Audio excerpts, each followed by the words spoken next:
ప్రస్తుతం నాతో పాటు సెలబ్రిటీ ఆస్ట్రాలజర్ వేణుస్వామి గారు ఉన్నారు. వారిని అడిగి చాలా విషయాలు తెలుసుకుందాం. నమస్తే గురువుగారు. నమస్తే తల్లి. ఓం నమో వెంకటేశాయ. వెంకటాద్రి సంస్థానం బ్రహ్మాండే నాస్తికించిన వెంకటేశ సమోదేవో నా భూతో నా భవిష్యతి. గురువుగారు, చాలామంది అడిగేది ఏంటంటే ఎవ్రీడే పని చేసుకుంటున్న వాళ్ళు, లేకపోతే ఏదైనా ప్రాబ్లం ఉన్న వాళ్ళు, నరదిష్టి నెగిటివ్ ఎనర్జీ మాతో పాటు వస్తుంది అని అనుకునే వాళ్ళకి మీరు ఇచ్చే రెమెడీ ఏంటి? నేను ఇచ్చే రెమెడీ, నరదృష్టి కోసం ప్రతి అమావాస్య రోజు మీ ఇంటికి బూడిద గుమ్మడికాయ కొట్టండి. కట్టాలా కొట్టాలా? కొట్టండి. కొట్టాలి. కట్టడం ఒకటేసారి కడతారు. కడితే సంవత్సరం 2 ఏళ్ళు ఉంటుంది. ప్రతి నెల తీయొద్దు. ఓకే. కొట్టండి, బూడిద గుమ్మడికాయ కొట్టండి. అమావాస్య నాడు కొట్టండి, ఇంటి ముందు పెట్టండి. ఆడవాళ్ళు కొట్టకూడదు కదా? ఎవరైనా కొట్టొచ్చు. గుమ్మడికాయ పగలగొట్టు, ఎవరైనా పగలగొట్టొచ్చు. ఓకే. ఆ టైంలో ముట్టు ఉండకుంటే చాలు. Okay okay. ఎవరైనా కొట్టొచ్చు, ఆడవాళ్ళైనా మగవాళ్ళైనా. రాత్రి కొట్టండి, కొట్టి ఇంటి ముందు పెట్టండి, నెక్స్ట్ డే తీసేయండి. ప్రతి అమావాస్య. దీనివల్ల నరకోశ పోతుంది. Negative energy. ఖచ్చితంగా డైలీ 2 పూటల బ్రష్ చేసుకోండి, 2 పూటల స్నానం చేయండి. ఓకే. వీలైతే మీకు ఎలర్జీ లేకపోతే, సైనస్ ప్రాబ్లం లేకపోతే తలపై నుండి స్నానం చేయండి. డైలీ తలపై నుండి స్నానం చేయండి. 1 పూట తలపై నుండి స్నానం చేయండి, పొద్దుటి పూట, సాయంత్రం వద్దు. ఓకే. ప్లస్ డైలీ 2 పూటల స్నానం చేయండి, 2 పూటల బ్రష్ చేసుకోండి. ఓకే. Problems solve. అంతే, సింపుల్. నెగిటివ్ ఎనర్జీ ఉండదు మీ దగ్గరికి. వీలైతే ఖచ్చితంగా నైట్ పడుకునేటప్పుడు ఒక పర్ఫ్యూమ్ కొట్టుకొని పడుకోండి. Okay okay. పర్ఫ్యూమ్ ఒంటికి కొట్టుకొని పడుకోండి, బట్టలకు కాదు. పడుకునేటప్పుడు ఒంటికి నెక్ దగ్గర కానీ ఎక్కడన్నా స్కిన్కి కొట్టుకొని పడుకోండి. ఓకే. సో మీరు కలియుగంలో లగ్జరీస్ ఎంత వాడితే మీకు అంత లగ్జరీస్ వస్తాయి. ఎంత లగ్జరీస్ వాడితే అంత లగ్జరీస్ వస్తాయి. Okay okay. తిరుపతి వడ్డీ కాసుల వాడు తిరుపతి కాదు, మనము వడ్డీ కడుతున్నాం ఆయనకు. అవును, అర్థమైందా? మనము వెంకటేశ్వర స్వామి వారికి బినామీస్ మనం అందరం.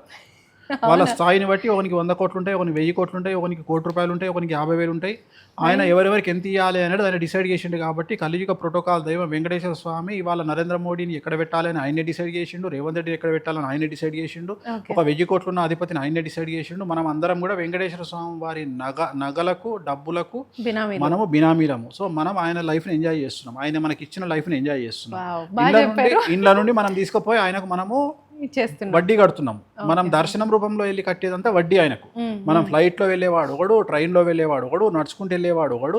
సో హోటల్ బిల్లుతో సహా నువ్వు హైదరాబాద్ ఇంటి నుండి బయలుదేరి మళ్ళీ ఇంటికి వచ్చే వరకు నువ్వు పెట్టిన ప్రతి రూపాయి కూడా ఆయనకు వడ్డీ చెల్లింపు కిందనే లెక్క.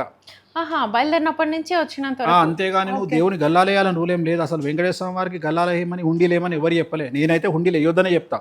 ఎందుకంటే నువ్వు హుండీలు వేయకు. నువ్వు కావాలంటే ఇంకొక వ్యక్తిని తీసుకుపో నీ లైఫ్లో. అంటే వెంకటేశ్వర స్వామి వారిని దర్శనం చేసుకోలేని అభాగ్యుడు ఎవడైతే ఉందో వారిని తీసుకుపోయి వానికి దర్శనం చేపి నీ లైఫ్లో నువ్వు ఒక పెద్ద అచీవ్మెంట్ చేసినట్టు. నువ్వు ఆ డబ్బు నువ్వు ఆ గల్లాలు వేస్తావు. సపోజ్ గల్లాలో 10,000 అనుకున్నావు, 10,000 బదులు ఇద్దరిని తీసుకుపో, దర్శనం అయిపోతుంది, వాళ్ళ అకామిడేషన్ అయిపోతుంది, వాళ్ళ ఫుడ్ అయిపోతుంది, ఒక పుణ్యకార్యం అవుతుంది. ఓ వెంకటేశ్వర వాళ్ళు తలుచుకుంటారు లైఫ్ లాంగ్. సో అది నేను చెప్పే పాయింట్. సో నువ్వు వెంకటేశ్వర స్వామి వారికి నువ్వు కట్టే వడ్డీ ఇది. సో మనం చాలామంది వడ్డీ కాసులు ఆయన వడ్డీ ఆయనకంత, మనకు ఆయన దగ్గర వడ్డీ తీసుకునేది మనమే ఆయన దగ్గర డబ్బులు తీసుకొని ఆయనకు వడ్డీ కడుతున్నాం. ఎందుకంటే ఆయన ప్రోటోకాల్ దేవుడు, కలియుగ దైవము. కుబేరుడు ఆయన దగ్గరనే ఉండు. కుబేరుడు కాదు, ప్రపంచాన్ని శాసించే లక్ష్మి ఆయన దగ్గర ఉన్నది. ఇంకేముంది? సో ఎంజాయ్ చేయండి, ఒకటే ఎంజాయ్ చేయండి. సమాజాన్ని పట్టించుకోకండి.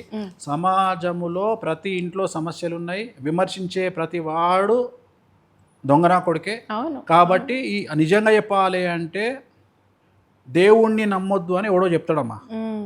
ఇప్పటి వరకు నువ్వు నాగేశ్వరరావు గారిని, చనిపోయిన నాగేశ్వరరావు గారిని ఎన్ని సంవత్సరాలు చూసుంటావు?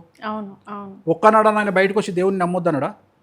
విన్నావా ఎప్పుడన్నా? నేను నాస్తికుణ్ణి అన్నాడు కానీ ఆయన ఎప్పుడన్నా వచ్చి విమర్శించడం విన్నావా? That is genuine. సో ఒక వ్యక్తిని విమర్శిస్తున్నాడు అంటే వాడు ఖచ్చితంగా దొంగనా కొడుకు అయి ఉంటాడు. మనల్ని విమర్శిస్తున్నాడు అంటే వాడు దొంగనా కొడుకు అయి ఉంటాడు అని పట్టించుకోకు. రెండవది, వేరే వాడి గురించి నీ దగ్గర మాట్లాడుతుండంటే నువ్వు వెళ్ళిపోగానే నీ గురించి వేరే వాడితో మాట్లాడతాడు. ఇట్లాంటి వాళ్ళని ఎంటర్టైన్ చేయకు. వేరే వాడు వచ్చి నీ దగ్గర స్టోరీ చెప్తుండు అంటే నీ గురించి కూడా వాడు వేరే వాడికి స్టోరీ చెప్తాడు.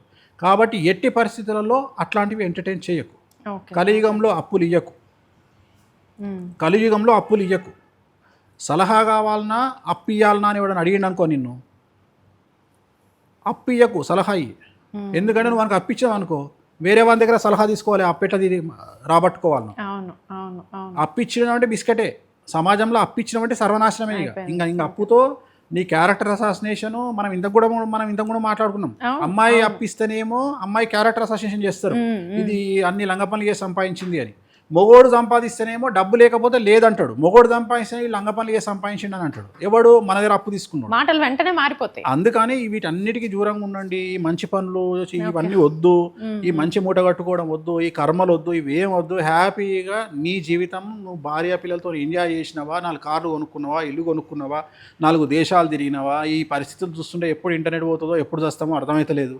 హ్యాపీగా ఎంజాయ్ చేసి 10 మందిని పట్టించుకోకుండా నీ జీవితాన్ని నువ్వు ఎంజాయ్ చేసి కోరికలు లేకుండా చచ్చిపోతే దానికి మించినటువంటి అదృష్టం ఇంకొకటి లేదు. ఓకే గురుగారు, థ్యాంక్ యూ సో మచ్.